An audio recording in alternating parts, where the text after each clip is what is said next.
Assalamualaikum warahmatullahi wabarakatuh. Kami dari kelompok 4 ingin mempresentasikan tentang etnometodologi yang beranggotakan saya Fikri Alfreda, Wahyu Ismatullah, Rizka Meliani, Suci Ramadhani, dan Wulandari. Dan pada kali ini, saya Fikri Alfreda ingin menjelaskan tentang apa itu etnografi. Dalam kehidupan yang sifatnya dinamis ini, manusia sebagai makhluk sosial tidak akan pernah bisa lepas dari individu-individu yang lain. Sehingga, mereka akan selalu bersentuhan dengan individu lainnya, dengan sekelompok individu, bahkan antara kelompok individu dengan kelompok individu, atau dalam dunia sosial lebih dikenal dengan istilah interaksi sosial. Interaksi sosial yang terbangun melahirkan gejala-gejala sosial atau fakta sosial dalam kehidupan masyarakat. Ilmu sosial hadir dengan tujuan untuk membangun pemahaman atas setiap fakta sosial yang terjadi di tengah masyarakat. Pemahaman tersebut dapat ditempuh melalui pengamatan sosial. Pengamatan sosial yang tidak hanya dilakukan dengan satu cara dan dari satu sudut pandang saja. Sehingga hal ini kemudian melahirkan banyak metodologi yang dapat dipergunakan dalam melakukan pengamatan sosial. Di antara metodologi yang ada, salah satunya adalah etnometodologi. Nah, bagaimana sejarah etnometodologi? Nah, begini nih sejarah etnometodologi. Istilah etnometodologi yang berakar pada bahasa Yunani atau metode yang digunakan orang dalam menyelesaikan masalah kehidupan sehari-hari. Etnometodologi adalah suatu studi tentang teks sosial keseharian yang diterima secara taken for granted berdasarkan akal sehat. Etnometodologi dimulai berkembang di tahun 1950 dengan tokoh penggagasnya adalah Harold Grafenkiel. Grafenkiel ini mendefinisikan etnometodologi sebagai penyelidikan atas ungkapan-ungkapan indeksikal dan tindakan-tindakan praktis sebagai kesatuan penyelesaian yang sedang dilakukan dari praktek-praktek kehidupan sehari-hari. Etnometodologi Grafenkiel ditunjukkan untuk meneliti aturan interaksi sosial sehari-hari berdasarkan akal sehat. Ada beberapa pengertian etnometodologi menurut sejarawan. Menurut Bocklandt and Bigland, mendefinisikan etnometodologi sebagai studi tentang bagaimana orang-orang menciptakan dan memahami kehidupan sehari-hari mereka dan cara mereka menyelesaikan kehidupan sehari-hari.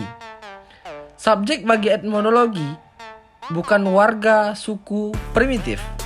Mereka adalah orang dari berbagai situasi di dalam masyarakat kita sendiri. Ada juga menurut Heritage. Menurut Heritage pula, menyatakan bahwa etnometodologi dapat didefinisikan sebagai kajian mengenai pengetahuan, aneka ragam prosedur, dan pertimbangan yang dapat dimengerti oleh anggota masyarakat biasa. Mereka bisa mencari jalan dan bisa bertindak dalam keadaan di mana mereka bisa menemukan diri mereka sendiri. Tujuan penelitian etnometodologi. Penelitian etnometodologi memiliki beberapa tujuan utama yang harus dipahami peneliti antara lain, yaitu yang pertama, penelitian atau kajian etnometodologi adalah untuk mempelajari bagaimana anggota masyarakat selama berlangsungnya interaksi sosial, membuat sense of indeksikal expression. Pengungkapan istilah-istilah arti indeksikal tidak bermakna universal, namun bergantung pada konteks, misalnya ia, dia, mereka. Sifatnya terbatas pada yang diindeks atau dirujuk. Yang kedua, penelitian etnometodologi berusaha memahami bagaimana orang-orang mulai melihat, mengerti, kelebihan dan kelemahan penelitian etnometodologi.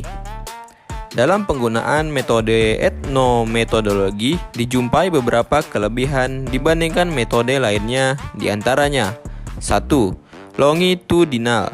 Sebagai suatu metode observasi yang sedang berlangsung, etnometodologi dapat merekam perubahan-perubahan peristiwa yang terjadi dan tidak harus menyandarkan diri pada ingatan partisipan seperti rekaman dan penelitian survei cross-seksional. Kedua, baik perilaku nonverbal maupun verbal, keduanya dipelajari oleh etnometodologi. Yang ketiga, etnometodologi memberikan suatu pemahaman tentang bagaimana narasumber berada dalam keadaan menyadari sesuatu atau merasa benar-benar dalam keadaan sadar dan mengerti terhadap daftar pertanyaan yang ada dan bagaimana mereka menjawabnya. Penelitian ini memberikan bukti yang bermanfaat bagi peneliti dalam menganalisis tidak ada respons, seperti sering dialami oleh penelitian survei. Keempat, etnometodologi memberikan suatu pemahaman tentang kekonsistenan reliabilitas yang terkadang didapat lewat koder-koder atau penyandi yang mengikuti aturan akal sehat. Sedangkan kelemahan penelitian etnometodologi ini diantaranya 1. Produk. Etnometodologi tidak bisa menjadi satu pilihan yang baik untuk meneliti dan mempelajari produk-produk sosial. Misalnya, etnometodologi tidak selalu sesuai untuk meneliti masalah etnis. Namun, etnometodologi bisa digunakannya untuk mempelajari proses terjadinya atau sumber sikap tersebut. Yang terakhir, studi dalam skala luas. Sikap masyarakat dalam skala luas lebih cocok diteliti dengan menggunakan metode survei dibanding dengan etnometodologi. Di samping itu, memang sikap adalah produk yang hanya baik jika diteliti dengan menggunakan metode penelitian survei atau metode lain bukan oleh etnometodologi. Strategi penelitian etnometodologi dan tahapan pengumpulan data etnometodologi. Strategi penelitian etnometodologi. Pada strategi responsif yang ingin diungkap adalah bagaimana seseorang menanggapi apa yang pernah dialaminya, seperti meminta seorang kiai menuliskan apa yang pernah ia dengar dari para santrinya, lalu membuat tanggapannya. Yang kedua, pada strategi provokatif yang ingin diungkap adalah reaksi orang terhadap situasi atau bahasa, seperti seorang pemimpin bercakap-cakap dengan karyawannya dan memerhatikan setiap reaksinya yang diberikan oleh karyawan tersebut. Yang ketiga, strategi subversif. Menekankan pada perubahan status atau peran yang biasa dimainkan oleh seseorang dalam kehidupan sehari-harinya, seperti meminta seorang dosen untuk mengajar di kelas layaknya di rumah sendiri. Selanjutnya itu tentang tahapan pengumpulan data etnometodologi. Wawancara sebenarnya cukup krusial sebagai cara memperoleh informasi. Asumsi dari metode wawancara adalah narasumber akan jujur menjawab pertanyaan dan menceritakan motif di balik setiap tindakannya. Yang pertama ada wawancara informal, yakni proses wawancara didasarkan sepenuhnya pada berkembangnya pertanyaan-pertanyaan secara spontan dalam interaksi alamiah. Tipe wawancara demikian umumnya dilakukan peneliti yang melakukan observasi partisipasif.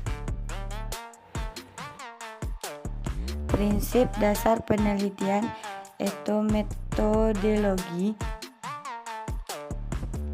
Etnometodologi memiliki beberapa prinsip yang dapat diterapkan para peneliti. Yang pertama, prinsip resiprokal atau saling berbalas dalam rangka menyetarakan pengertian antara peneliti dan aktor sosial yang terlibat, sehingga dapat dikatakan bahwa kebenaran yang dianut seseorang adalah kebenaran yang dianut juga oleh orang lain. Yang kedua, harus ada objektivitas dan ketidakraguan dari apa yang tampak, misalnya dunia atau lingkungan atau kenyataan merupakan suatu yang benar-benar terjadi, dan bila yang ketiga, adanya proses yang sama dalam arti jika sesuatu peristiwa terjadi di suatu tempat dan waktu. Yang keempat, adanya proses indexility, yaitu daftar istilah. Masyarakat memiliki perbendaharaan bahasa, pemakanan, dan pengetahuan lokal yang telah diketahui sebelumnya dan dapat mengacu kepada indeks lain yang juga telah ada. Peneliti harus memahami proses tersebut untuk dapat memiliki pengetahuan lebih luas. Yang kelima, ada proses reflexivity sebagai gambaran tentang arti atau suatu interpretasi terhadap situasi yang terdapat secara umum, sehingga tidak perlu didefinisikan untuk mengatakan seseorang itu bersalah atau lugu. Implikasi kajian etnometodologi. Praktik etnometodologi dengan masyarakat sebagai bidang kajian memiliki implikasi yang bersumber dan keterbatasan sifat manusia itu sendiri.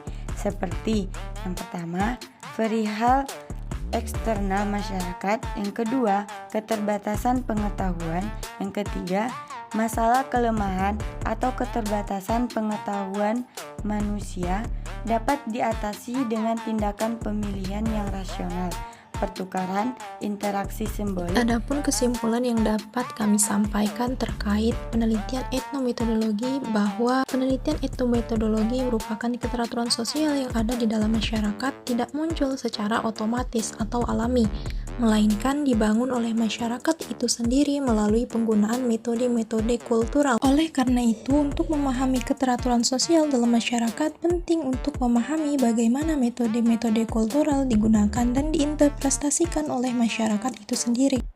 Dari segi tujuan, penelitian etnometodologi dilakukan bertujuan untuk peneliti dapat mengerti, mengubah, dan menampilkan kenyataan baru berdasarkan lingkungan harian yang diinginkan dari objek penelitian.